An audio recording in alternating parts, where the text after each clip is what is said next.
Hello friends, नमस्कार, good evening, welcome back to exemplar CH. Friends, आज TGT English revision series 10 चलता रहेगा और आज आपके समक्ष फ्रेंड्स आपको बता दें कि यह वीडियो जो है रिवीजन सीरीज़ 10 जो है बहुत ही इंपॉर्टेंट होने वाला है। आइए शुरू करते हैं। हाईलाइट कुछ मैं बता देता हूँ। आज अगर शेक्सपियर की बात करते हैं फ्रेंड्स, तो रोमियो एंड जूलियट की चर्चा करने वाले हैं, साथ ही साथ हैमलेट और अथेलो की चर्चा करने वाले हैं आज शेक्सपियर के तहत। आइए शुरू करते हैं फटाफट रिवीजन सीरीज 10। क्वेश्चन नंबर 1 है कि where do Romeo and Juliet meet. तो कह रहा है कि एट कैपुलेट फीस्ट, कह रहा है कहाँ, कैपुलेट फीस्ट में। आपको बता दें फ्रेंड्स रोमियो एंड जूलियट के बारे में। तो रोमियो और जूलियट की अगर बात करते हैं तो सबसे पहले आपको बता देते हैं कि ये ट्रेजेडी है, ठीक है, ट्रेजेडी है एक चीज़। दूसरा है कि लिखा गया था 91 से 96 के बीच में, 1591 और 96 के बीच में लिखा गया था।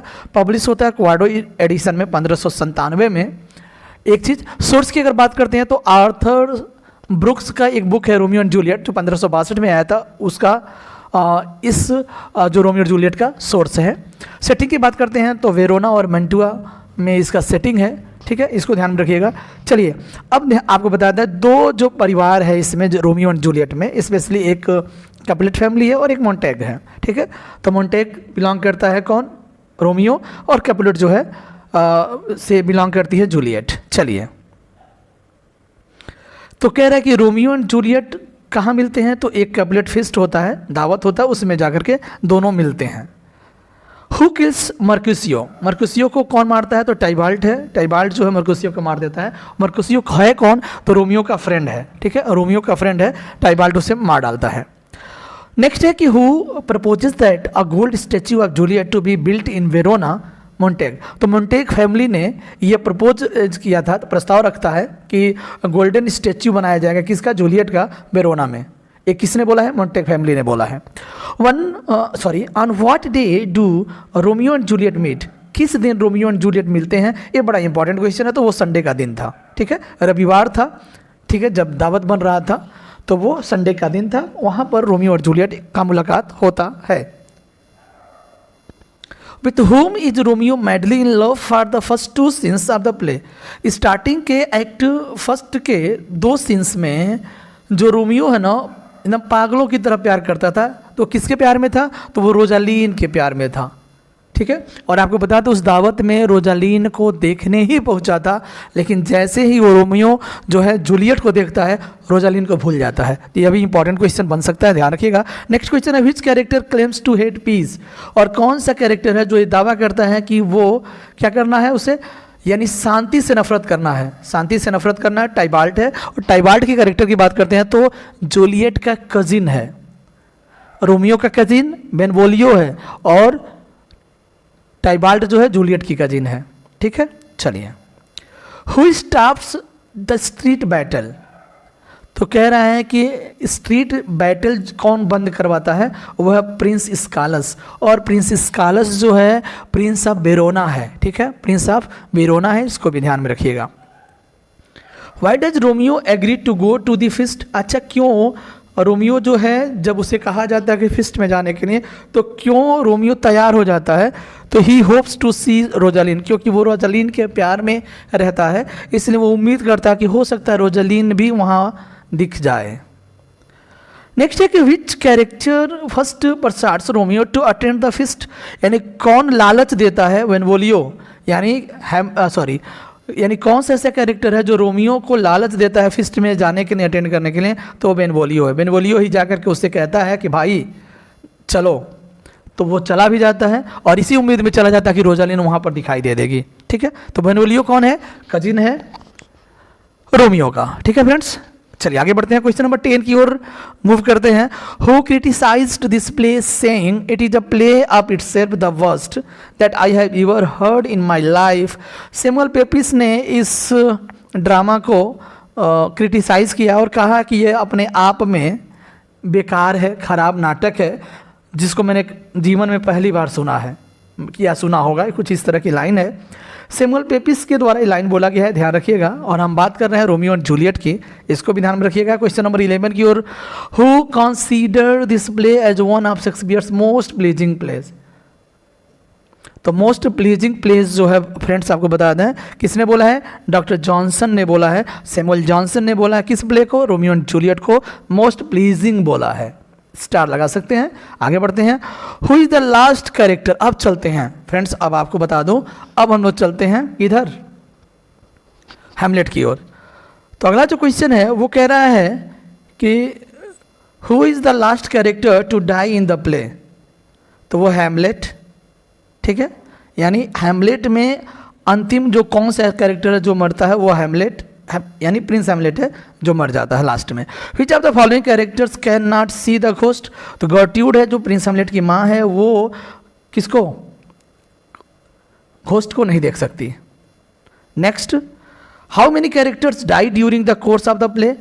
तो जब तक प्ले चलता है उसमें करीबन 8 कैरेक्टर्स मारे जाते हैं, इसको भी। नेक्स्ट है कि in the country, in what country do Rosencrantz and Guildenstern die. तो ध्यान रखिएगा ये भी इनके फ्रेंड्स हैं, रोजेक्रेंट्स और गाइल्डस्टर्न जो हैं हैमलेट के फ्रेंड्स थे, और ये कहाँ मरते हैं, तो इंग्लैंड में मरते हैं, ठीक है। लेकिन आपको बताया था अब इंग्लैंड की चर्चा हुआ है, तो हैमलेट की अगर बात करते हैं तो 1600 या 1601 में लिखा गया था। एक चीज़, प्रिंस ऑफ डेनमार्क बोला जाता है। सोर्स जो है थॉमस कीट का और हैमलेट या स्पेनिश ट्रेजेडी का भी जिक्र होता है। सेटिंग की बात करते हैं तो एल्सिनोर है और डेनमार्क है, ठीक। आगे बढ़ते हैं, हु किल्ड फोर्टिनब्रास फादर। तो फोर्टिनब्रास के पिता को कौन मारता है, तो हैमलेट का जो फादर है वही मारता देता है। Which character speaks the first line of the play. हाँ, ये इंपॉर्टेंट है, कह रहे हैं कि प्ले का फर्स्ट लाइन किसने बोला है, तो एक बर्नार्डो कैरेक्टर है। बर्नार्डो और मार्सेलस ये दोनों ऑफिसर्स होते हैं जो एल्सिनोर कैसल का रखवाली करते हैं, और यही लोग भूत को देखते हैं। तो पहला जो लाइन बोला गया है वो बर्नार्डो के द्वारा बोला गया है, ठीक है। What proves to Horatio that the ghost is the that of King Hamlet. यानी होरेसियो क्या क्यों सिद्ध करता है कि जो घोस्ट है वो हैमलेट का घोस्ट है, यानी किंग हैमलेट का घोस्ट है। तो हिज आर्मर, उसके कवच को देखता है और कवच से पहचान जाता है जो भूत है ना वो किसका है, प्रिंस हैमलेट के पिता यानी किंग हैमलेट का है। डन। आगे बढ़ते हैं, who rules Denmark eight the end of the play. तो आपको बता दें प्रिंस हैमलेट के मरने के बाद जो प्रिंस ऑफ नॉर्वे रहता है, जो जिसको हम फोर्टिनब्रास बोलते हैं, फोर्टिनब्रास ही डेनमार्क पर राज्य करता है, ठीक है, रूल करता है। What is seen as causing the fall of Denmark. अच्छा, फॉल ऑफ डेनमार्क का जो पतन का कारण बनता है वो मॉरल करप्शन है, ठीक है, नैतिक भ्रष्टाचार है, जिसके वजह से डेनमार्क का पतन हो जाता है। Shakespeare's tragedy play Hamlet is influenced by. तो स्पेनिश ट्रेजेडी है बाई कीड, इससे भी प्रभावित है, इसको भी ध्यान में रखिएगा। Which of Shakespeare's tragedy is called the tragedy of reflection. Tragedy of reflection किसे बोला जाता है, हैमलेट को बोला जाता है, ये भी ध्यान रखिएगा। Shakespearean tragedy Othello is believed to have been written in 1603। अब बात कर लेते हैं किसका, ओथेलो का, ठीक है, ओथेलो। चलिए, ओथेलो की अगर बात करते हैं तो मूर ऑफ वेनिस से बोला जाता है, ठीक है। 1603-1604 में यह लिखा गया है, पहले ही बता दिया हूँ। सोर्स जो है सिंथियोस हिकाटोमिथी जो है, सिंथियो हिकाटोमिथी जो सोर्स के रूप में है। सेटिंग की बात करते हैं तो वेनिस है और सी पोर्ट ऑफ साइप्रस है, थोड़ा सा हिस्सा उसका भी आता है, ठीक है। चलिए बात करते हैं और कैरेक्टर भी बताते रहेंगे।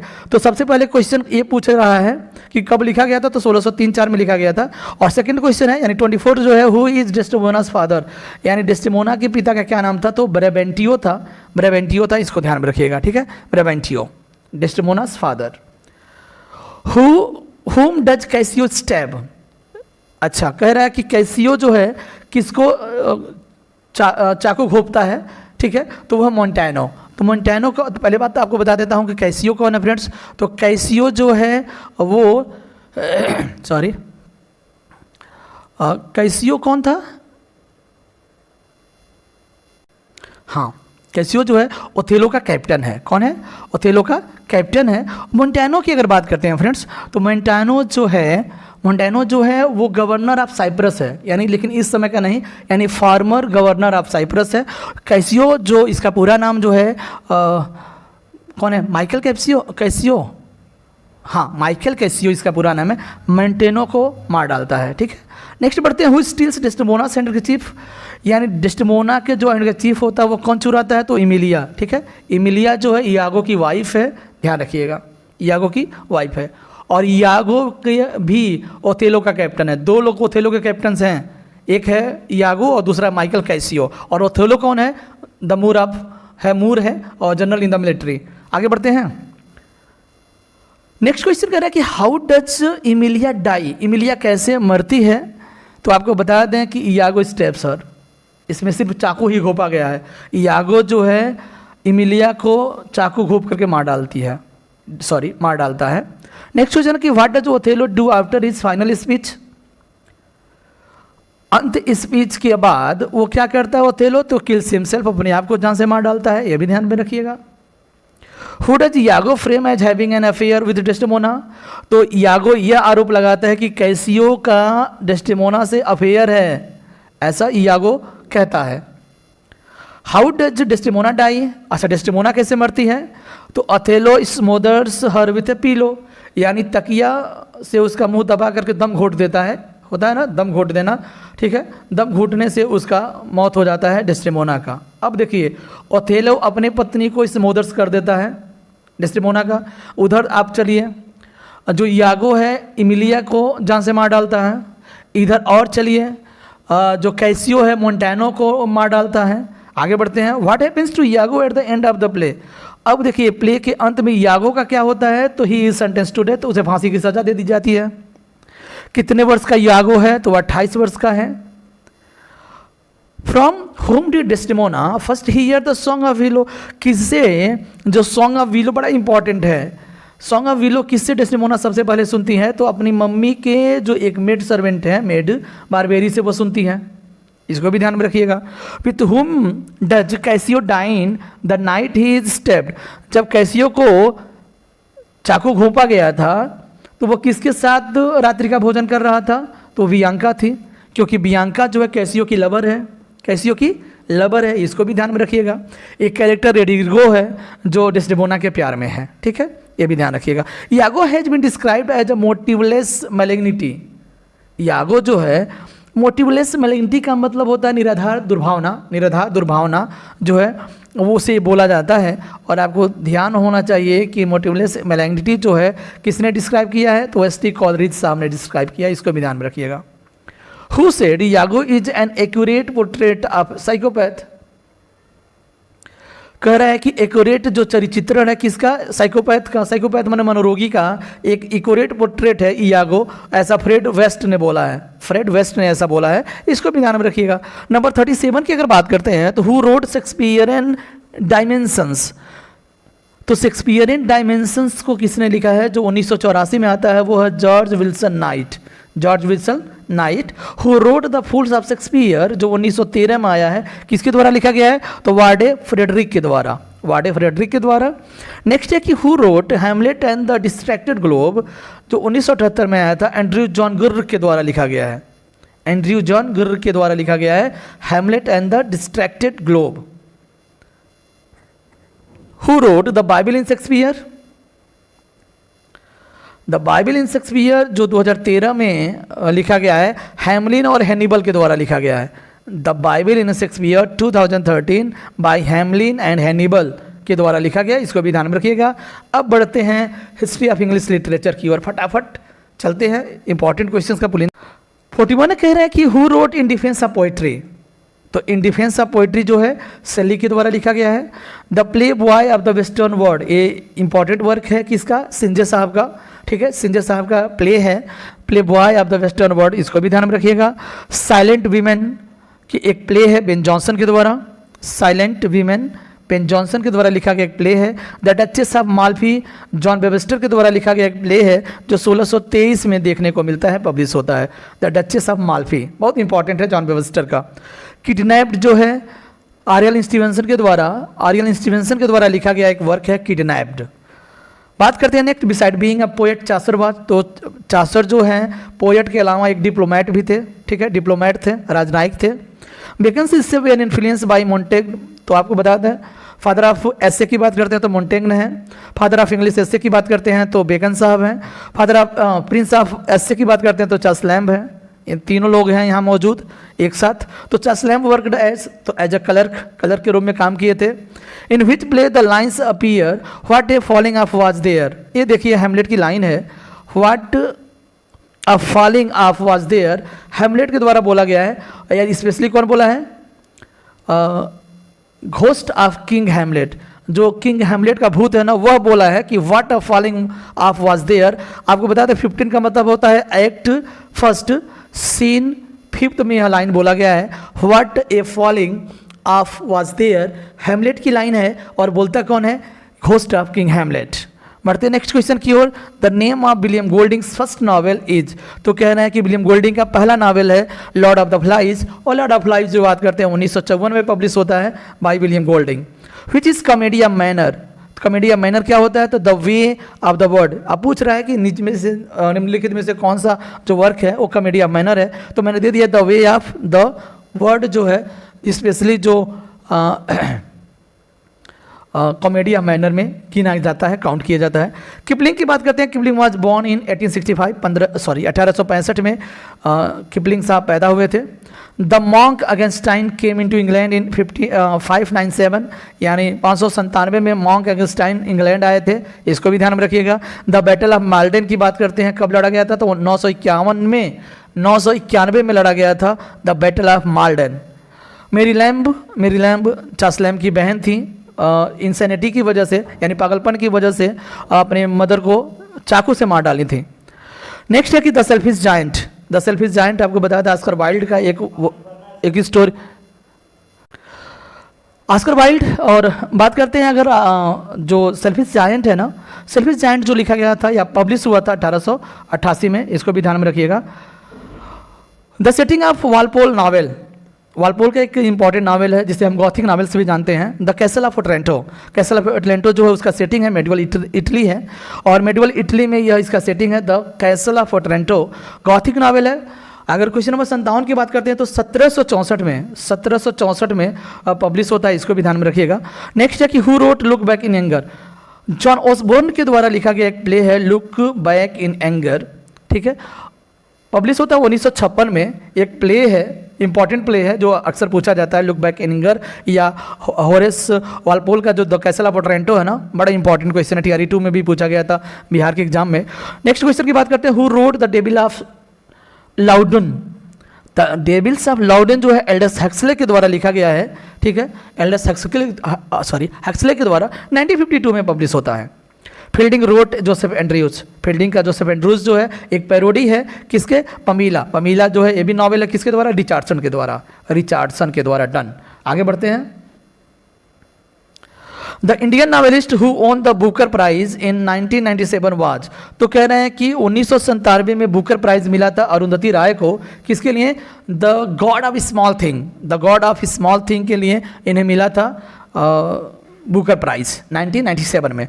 The favourite writer of Jawaharlal Nehru, Pandit Jawaharlal Nehru के सबसे फेवरेट जो राइटर थे रॉबर्ट फ्रॉस्ट थे, अमेरिकन पोएट हैं, 1874 में पैदा होते हैं और 1963 में उनका देहांत हो जाता है, इसको भी ध्यान में रखिएगा। Who wrote the battle of the books, Jonathan Swift के द्वारा लिखा गया है the battle of the books 1704 में, हाँ 1704 में यह पब्लिश होता है the battle of the books. और किसमें? एक शॉर्ट सटायर है और पब्लिश किसमें होता है कि इनका कलेक्शन है a tale of a tub, उसमें यह पब्लिश होता है the battle of the books 1704 में। आगे बढ़ते हैं। In which meter is Shelley ode to the west wind.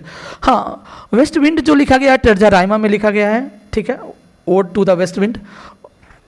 Ode to the west wind की अगर बात करते हैं तो 1819 में लिखा गया, 1820 में पब्लिश होता है, ठीक है। और आपको बता दें टर्जा राइमा क्या होता है, तो एक टर्सेट यूजिंग टर्सेट विथ स्पेशल राइमिंग, यानी स्पेशल राइमिंग के साथ टर्सेट यानी तीरी लाइन स्टेंजा का यूज़ किया जाता है टर्जा राइमा में। आगे बात करते हैं क्रोनोलॉजी की बात कर लेते हैं सबसे पहले। तो क्रोनोलॉजी बात करते हैं, ये है एडमंड स्पेंसर का फेयरी क्वीन, और फेयरी क्वीन जो है पब्लिश होता है 1590 में, 1590 और रीपब्लिश होता है 1596 में। हम बात कर रहे हैं फेयरी क्वीन के बारे में। पैराडाइज लॉस्ट की अगर बात करते हैं फ्रेंड्स, मिल्टन के द्वारा लिखा गया एक एपिक है, 1667 में पब्लिश होता है, ठीक है, 1667 में, और रीपब्लिश्ड होता है 1674 में 12 बुक्स के साथ। लामिया की बात करते हैं तो लामिया एक नरेटिव पोयम है जॉन किट्स के द्वारा 1820 में आता है, ठीक है, 1820 में, ठीक है, किट्स के द्वारा। और प्रास्पीके जो है रॉबर्ट ब्राउनिंग के द्वारा एक पोयम है 1864 में आता है, 1864 में, ठीक है, इसको भी ध्यान में रखिएगा 1864। तो मैं एक बार पुनः बता देता हूँ, फेरी क्वीन 1590, 1667 और इधर आज इसके नीचे लामिया 1820 और प्रास्पीके जो 1864, यानी देखिएगा पहले 1590, 1667, 1820 और 1864, एक क्रोनोलॉजी के रूप में था। आगे बढ़ते हैं। Allegro is an Italian word. कौन सा वर्ड है एलेग्रो? इटालियन वर्ड है जिसका मतलब हैप्पी मैन होता है। Edward king is Milton's friend at Christ college Cambridge. अब एडवर्ड किंग कौन थे? तो क्राइस्ट कॉलेज के इनके बहुत बेहतरीन मतलब खासम खास मित्र थे। इनके डेथ पर लिसिडस लिखा गया था मिल्टन के द्वारा, इसको भी ध्यान में रखिएगा। The poem Lycidas has 193 lines, है ना फैक्ट्स। लिसिडस में 193 लाइन है, 193 line. The second edition of paradise lost comes out of with 12 books और 1674। तो 1674 में 12 बुक्स के साथ क्या आता है? पैराडाइज लॉस्ट आता है। नेक्स्ट है the seventh book of paradise lost is the shortest book. जो 7वां किताब है किसका? पैराडाइज लॉस्ट का, वो सबसे छोटा बुक है 640 लाइन का। और जो 9वां बुक है फ्रेंड्स पैराडाइज लॉस्ट का, वो सबसे लंबा बुक है 1189 यानी 1189 लाइन्स का, ठीक है। John Milton composes Paradise Regained at the advice of the friend doctor Thomas Ellwood. ये इंपॉर्टेंट है। पैराडाइज रीगेंड की अगर बात करते हैं तो 1671 में पब्लिश होता है। थॉमस एलवुड के एडवाइस पर इन्होंने जॉन मिल्टन साहब ने लिखा है 1671 में पैराडाइज रीगेंड। इनका फेवरेट भी है, ये भी ध्यान रखिएगा। फॉर नॉर्थरॉप फ्राई, एक व्यक्ति है नॉर्थरॉप फ्राई, पैराडाइज रीगेंड को उन्होंने प्रैक्टिकल सुई जनरिस बोला है और प्रैक्टिकल सुई जनरिस का मतलब यूनिक बोला है पैराडाइज रीगेंड को नॉर्थरॉप फ्राई ने। He has taken the story from the first version of Luke gospel. तो लिखा गया था यानी लिया गया था फर्स्ट वर्जन का जो ल्यूक गॉस्पेल है वो किसके लिए लिया गया था? तो पैराडाइज रीगेंड के लिए ही लिया गया था। इसको भी डन बोलते हैं। और to the morning of Christ nativity as 2 sections. तो कह रहे हैं फ्रेंड्स, आपको बता दें एक ओड है जो 25 दिसंबर 1629 में लिखा गया था, ठीक है, स्पेशली प्रेज इन क्राइस्ट का जो जन्म होता है ना उसके उपलक्ष्य में। Odd on the morning of Christ nativity, ये जो ओड है इसमें 2 सेक्शन है। पहला इंट्रोडक्शन है जिसमें 4 स्टेंजा है 7 लाइन का, और दूसरा है हिम्न है, और हिम्न में 27 स्टेंजा है 8 लाइन का। तो इसको भी ध्यान में रखिएगा, बड़ा इंपॉर्टेंट है। On his blindness is the best example of his sonnet. तो ऑन हिज ब्लाइंडनेस जो है सबसे बेहतरीन इटालियन सोनेट का जो है एक बेस्ट एग्जाम्पल है। और जब 1652 में पूरी तरीके से मिल्टन साहब अंधे हो गए थे तब उन्होंने लिखा था on his blindness. On Shakespeare 1630 is Milton's first public poem. तो आप पब्लिश पोएम, तो कह रहे हैं, ये पूछा भी गया था कि मिल्टन का पहला ऐसा कौन सा पोएम है जो 1600 जो पहली बार पब्लिश हुआ था? तो जो ऑन शेक्सपियर है फ्रेंड्स, ऑन शेक्सपियर जो है पहली बार 1630 में पब्लिश होता है। फिर आपको बताता हूँ 1632 में होता है जब सेकेंड फोलियो आता है शेक्सपियर का, उसमें ऑन शेक्सपियर भी पब्लिश होता है, इसको भी ध्यान में रखिएगा। Henry Lawes requested Milton to write Comus. Comus masque है 1634 में लिखा गया था, ठीक है। 1637 में पब्लिश होता है कॉमोस। इसका सब टाइटल जो है द ट्रम्प ऑफ वर्च्यू है, done. The Arcades was written to celebrate the character of Alice Spencer. Alice Spencer के सेलिब्रेट को यानी उसको सेलिब्रेशन के लिए आर्काडेस लिखा गया था। और आर्काडेस की अगर बात करते हैं 1632 में लिखा गया था, जबकि कोमुस की अगर बात करते हैं अर्ला ब्रिजवाटर के सम्मान में लिखा गया था। Samson is the son of Manoah. किसके बेटे थे? सैमसन। तो सैमसन एगनिस्ट के दोनों कैरेक्टर सैमसन और मनोवा। सैमसन एगनिस्ट की बात करते हैं 1671 में आया, वर्स प्ले है, ट्रेजेडी है, और मनोवा इसके पिता हैं सैमसन के, ठीक है। आगे बढ़ते हैं, डेलीला भी इसमें एक कैरेक्टर है। अब बढ़ते हैं वर्ड्सवर्थ की ओर। अब तक मिल्टन को हम लोग देख रहे थे। The Home at Grasmere is the first book of the Recluse. तो कह रहा है कि रेक्लूस का पहला बुक क्या है? The Home at Grasmere. ये 1888 में पब्लिश होता है पहला book, the Home at Grasmere, Recluse. Wordsworth writes this poem Peele Castle in the summer of 1805। तो कह रहे हैं कि जो 1805 में पिल कैसल लिखा गया था, समर में लिखा गया था, और फाइनली सेकेंड वॉल्यूम आता है 1807 में पब्लिश होता है, इसको भी ध्यान में रखिएगा। नेक्स्ट क्वेश्चन है कि she was a Phantom delight, बड़ा इंपॉर्टेंट वर्क है, अपनी पत्नी मेरी हचिंसन के लिए लिखा गया था एट टाउन एंड 1804। कहाँ लिखा गया था? टाउन एंड 1804 में लिखा गया था एंड पब्लिश इन 1807, 1807 में पब्लिश होता है। मैरी हचिंसन के लिया गया था जो उनकी पत्नी थी। London 1802 to Milton is Wordsworth sonnet, एक सोनेट है, इसको भी ध्यान में रखिएगा। रूथ की बात कर लेते हैं, इसका सब जो अल्टरनेटिव टाइटल है द इन्फ्लुएंस ऑफ नेचर है, ठीक है, रूथ है, और यह 1802 जो एडिशन आता है लिटिल बैलेट्स का उसमें शामिल होता है, ठीक है, Ruth. Laodamia 1815 is Wordsworth narrative and classical poem, तो कह रहा है कि लाउडामिया जो है फ्रेंड्स 1815 में पब्लिश होता है, नैरेटिव और क्लासिकल पोएम है। लाउडामिया इज़ द डॉटर ऑफ एक, हाँ थोड़ा सा लाउडामिया की बात और करते हैं। कह रहा है किसकी बेटी थी लाउडामिया? तो एकास्टस की बेटी थी और प्रोटेसियोलॉस की पत्नी थी लाउडामिया। तो दो कैरेक्टर और हैं, किसकी बेटी? एकास्टस की, और किसकी पत्नी? प्रोटेसियालोस की पत्नी थी। प्रिंस हेक्टर जो है लाउडामिया, ये थोड़ा सा गलती लिखा हुआ है, ये लाउडामिया है। लाउडामिया की हस्बैंड को कत्ल कर देता प्रिंस हेक्टर, और हर्नेस जो है मर्क्यूरी है, मर्क्यूरी जो है उसके पति को फिर जिंदा कर देता है। ये उसकी हम बात कर रहे थे लाउडामिया के बारे में। To a skylark Wordsworth poem है, 1825 में लिखा गया था, 1827 में पब्लिश होता है। टू अ स्काईलार्क, ठीक। स्कॉट नॉट दी सोनेट इसे सोनेट ऑन दी सोनेट या सोनेट अपॉन दी सोनेट भी बोलते हैं। स्कॉट नॉट दी सोनेट जो है विलियम वर्ड्सवर्थ का सोनेट है और पब्लिश होता है 1827 में। अब बात करते हैं फ्रेंड्स 91 से जॉन गाल्सवर्दी के बारे में। द मॉब 1914 कह रहा है कि is a play which peeps into the life of idealist Stephen More, एक आइडियलिस्ट हैं जिसका नाम स्टेफन मोर है, उनके जीवन पर यह कहानी है द मॉब, 1914 में आया था। क्रिस्टोफर वेलविन की बात करते हैं, एक आर्टिस्ट हैं, ठीक है, और अपनी बेटी के साथ रहते हैं, और वर्क क्या है? द पीजन 1912, और आपको बता दें वही 1912 पीजन है जो 1904 में आइलैंड फेरिसिस को ही चेंज करके लिखा गया था। अ बीट ऑफ लव 1915 की बात करते हैं, प्ले बाय जॉन गाल्सवर्दी। तो एक बीट ऑफ लव जो 1915 में आया था, जॉन गाल्सवर्दी के द्वारा लिखा गया एक प्ले है। The Fugitive 1913 peeps into the unfortunate career of Clare, तो कह रहा है कि उसके एक दुर्भाग्य क्लेयर का जो दुर्भाग्य का क्या है एक व्याख्या करता है। द फगिटिव 1913 में आया था भाई John Galsworthy. The Fugitive deals with the common problem of unhappy marriage, तो इसको भी ध्यान में रखिएगा। अनहैप्पी मैरिज को कौन करता है, डील कौन करता है? तो वो है फगिटिव 1913। जॉर्ज डेडमॉन्ट की अगर बात करते हैं तो उसी की कैरेक्टर है क्लेयर हस्बैंड है द फगेटिव।